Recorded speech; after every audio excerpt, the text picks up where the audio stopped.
E aí galera, tudo salve com vocês? O gênero de terror já foi apresentado em diversas formas midiáticas, sendo ela filmes, jogos, séries, curtas, animações. Eu tava vendo vídeos sobre as primeiras versões do Resident Evil 4, tu acaba percebendo a diferença de clima de cada versão. Eu acabei percebendo que o gênero de terror é um dos mais difíceis de você produzir, e principalmente pegar e encaixar ele dentro de um jogo, porque são muitas nuances, são muitos detalhes que acabam moldando muito o gênero. Mas enfim, eu vou fundamentar e explicar isso muito mais ao longo desse vídeo, então sem muita enrolação, bora pro vídeo.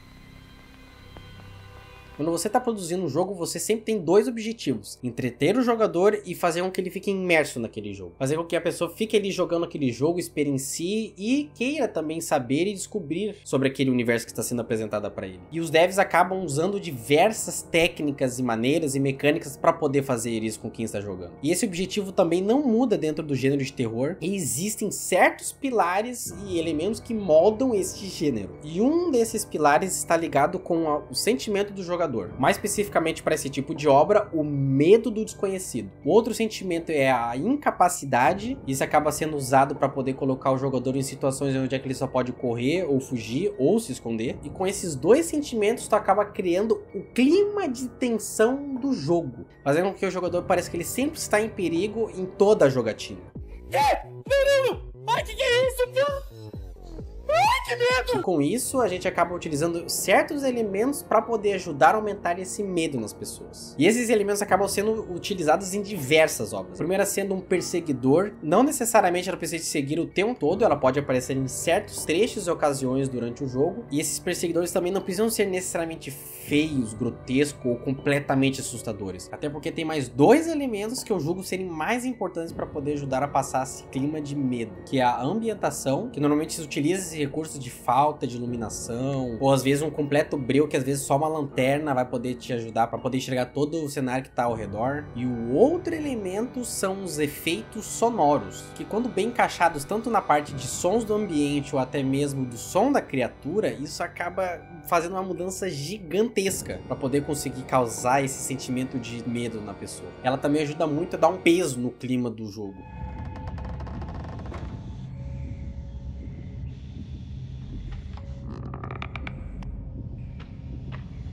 Mas nessa parte de efeito sonoro da criatura, você não precisa também colocar um som hiper mega estourado para poder dar medo na pessoa, né? Puppet Combo. Porém, você que está assistindo provavelmente pode discordar do meu ponto que eu falei sobre o perseguidor, mas eu consigo te provar que não importa o visual da criatura, e sim a maneira que é construído tudo em torno dela. Tem um jogo de terror que ele é chamado de Decimate Drive, que ele é um jogo de terror onde é que um carro é o perseguidor desse jogo. O quê? E nesse jogo, por mais que o perseguidor que tá te seguindo é um carro, tu mesmo assim fica tenso, porque de tu ficar imaginando que tem um treco atrás de ti que quer te atropelar a qualquer momento, acaba te deixando muito nervoso. Em toda ocasião, tu querendo fugir e pular por cima de certas coisas para tu poder evitar o carro. E ainda assim, para eu poder continuar esse vídeo, eu vou ter que explicar para vocês sobre os jogos de uma maneira geral. Acaba sempre tendo um tema ou o gênero principal do jogo. Porém, você pode acabar pegando um tema principal como o terror e acabar implementando outros elementos dentro desse terror. Vai ter jogos de terror de plataforma, vai ter jogos de terror que vão ser jogos de tiro, vai ter jogos de terror que vai ser de sobrevivência. Enfim, tu pode acabar pegando todos esses elementos e mecânicas, e quando tu acaba mesclando todas elas, tu acaba criando coisas únicas, e isso acaba consequentemente criando infinitas formas existentes de terror. Se você conseguir fazer essa mescla da melhor maneira possível, você consegue fazer um pedido de like no vídeo de uma maneira que ela encaixa perfeitamente aqui, ou ainda com maior naturalidade você consegue pedir para se inscrever aqui no canal, porque isso ajuda demais a apoiar minha produção aqui de vídeos, beleza?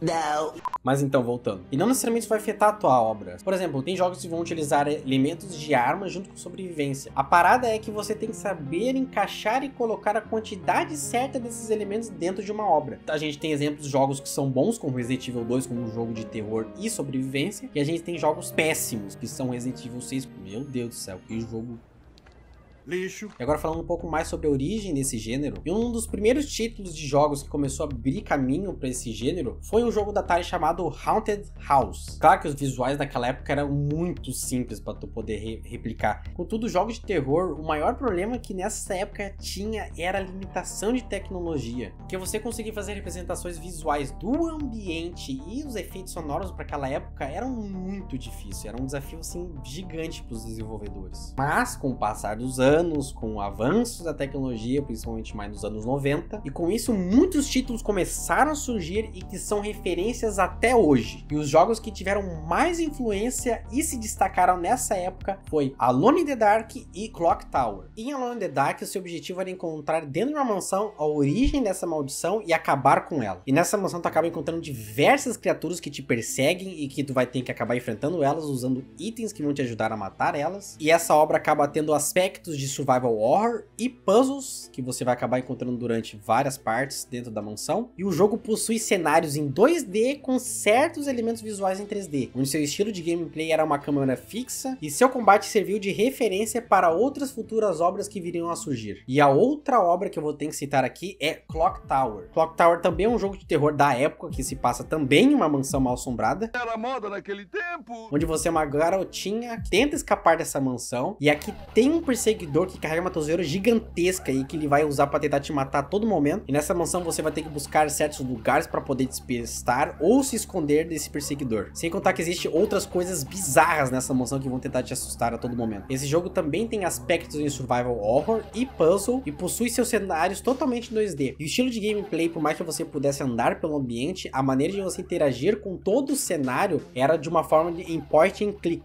E lembrando que esse jogo era do Super Nintendo, então point and click e Super Nintendo até que é uma coisa meio estranha, né? Mas realmente, isso tinha na obra. E depois de anos, ainda mais com o uso mais comum dos elementos em 3D, começou a surgir os títulos mais impactantes nas indústrias dos jogos de terror. Claro que existem muitos e diversos jogos aqui, eu não vou conseguir citar todos, mas os mais famosos e os melhores que a gente pode encontrar são os Resident Evil 1, 2 e o 3, Dino Crisis, Fatal Frame, grandiosíssimo jogo referência do terror Silent Hill. E hoje em dia, depois de centenas e milhares de títulos já lançados com mesclagem de mecânicas, foi se criando vários tipos de terror, ou até mesmo os subgêneros dentro do terror. Eu vou falar um pouquinho mais deles, e só lembrando que eu meio que nomeei, tá? Não tô dizendo que é o nome certo, mas eu dei um nome aos bois aqui. Então, dos subgêneros, a gente tem um terror psicológico. Esse ele tenta te deixar numa ambientação mais pesada e muito mais misteriosa e desconhecida, te deixando tenso e sempre com aquela sensação de estar sendo observado o tempo todo. E esse gênero não se baseia tanto em pegar e jogar um jumpscare barato e alto na tua cara. E o jogo que consegue fazer isso muito bem mesmo é Visage. Ele é muito bom nessa parada de tentar construir tudo aquele ambiente pra te assustar, aquelas nuances do susto que tu vira pra um lado, tem uma cabecinha assim do lado da porta. Ele é muito bom, ele é muito bom. A gente tem um subgênero que é perseguição, e o foco desse é tentar te passar mais medo e tensão, porque tem um ser atrás de ti te perseguindo quase que grande parte do tempo. Então a tensão desse aí é justamente o medo da criatura de te matar. E os jogos que temos como referência dentro desse é o próprio Slenderman, e um jogo que é um pouco mais recente, mas que também é excelente, é Outlast. Tanto um quanto dois. Agora passando pro próximo, a gente tem um subgênero mais de interação e assistido. Normalmente esses possuem um estilo de gameplay e uma história a ser contada de uma maneira mais assistida, quase que um filme, com certas interações durante a história, entre escolhas, durante diálogos ou até quick time events. E um desses estilos que é aclamado pelo público é Until Dawn e o outro é The Carry. Porém, eu sei que sim, essa obra tem os seus problemas.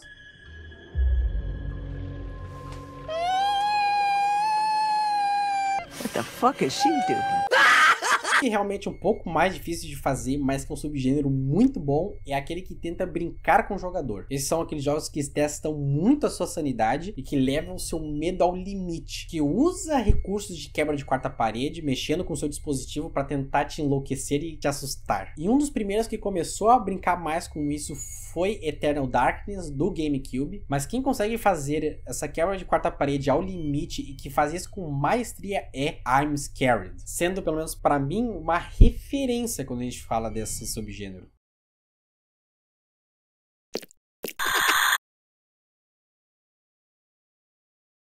E uma parada que eu tenho que falar aqui é que não dá pra subestimar um jogo de terror, por mais que os gráficos dele sejam simples. E eu vou te provar. Se você pegar todos esses elementos que eu te apresentei e encaixar ele da maneira mais certa possível, você consegue criar esse clima de tensão e medo aqui.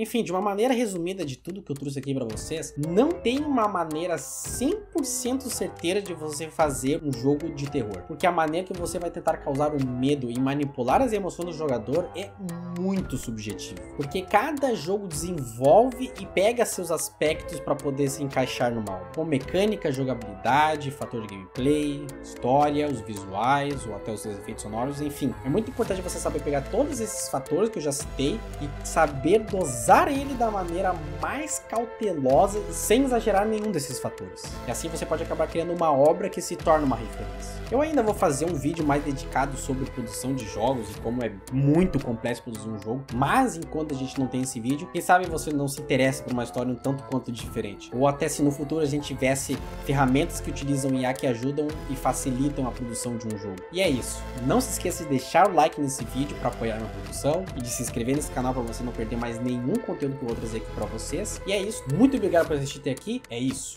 Valeu!